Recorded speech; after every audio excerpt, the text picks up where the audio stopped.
Today we're going to make some bobblehead figures based on Pre-Columbian art. And your first task is to rip your clay in half. And one of the pieces you have, you're going to use the table to try to shape it out. Make it sort of rectangular. You want it to be thick. You don't want it to be thin. And we're going to use this to create your body. So our first mission before we actually make the body is we need to pinch the top so it makes a kind of a cone, and it can't be too skinny. So a good measurement would be use your fingers. So we definitely don't want it smaller than our pinky. Probably about the size of your first finger would be good. And height wise it goes down to like the first knuckle on my thumb. I know it looks kind of goofy right now, but this is what's going to make the bobblehead bobble. And a lot of these figures, their bodies were sort of a T shape. So I'm going to take my wire loop tool here and just gently mark a really wide T. That's important for the balance. If this is too skinny, it won't work. And then I can take this tool and gently carve a piece away. So this piece you can take and shape, and that'll be an arm that sticks out. Try and do the same thing over here. Just gently carving away. All this rough stuff we can smooth up with your fingers. So now it has a couple goofy arms. If you want, you can take the clay and pinch it out a bit, and that'll make shapes that look kind of like feet. Just remember, these figures were really crude.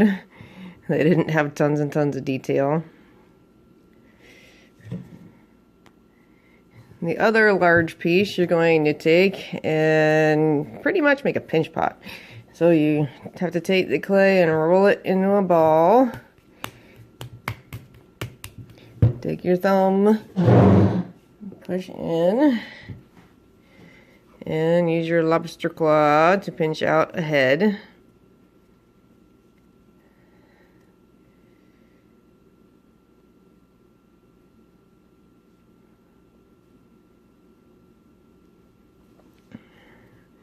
And check and make sure that it's got some wobble room.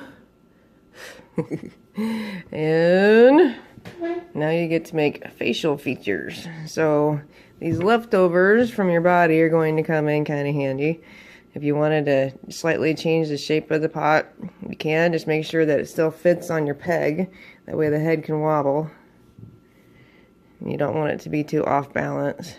So one part cannot be a lot thicker than the other. You can't put a ton of stuff on the face, for example, and not much on the back, because then it's going to be really off balance.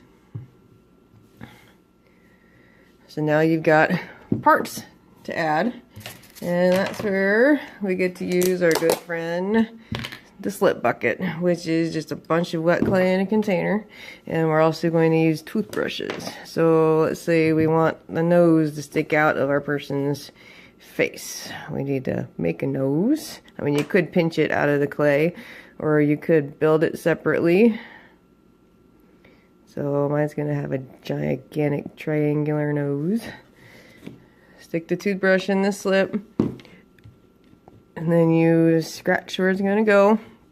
Scratch the back of the piece that's getting attached, and put it on. And this is the best way to ensure that your parts that you add go on and stay on. Also, for some of your features, you could just carve. Like I can use the wire loop tool to draw where the eyes are going to go. I could gently carve around them.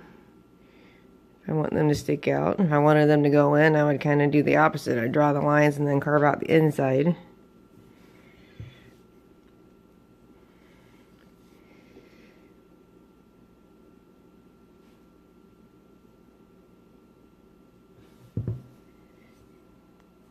And if anything's too rough on your figure, I'm going to keep some squirt bottles on tables, and you can always just squirt a little bit of water on your finger and use that to smooth things over.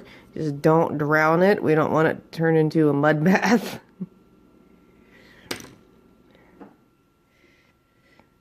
And a lot of times the figures had things on their heads that looked kind of like crowns, so I've got just a very simple face, eyes, nose, mouth. The mouth is open.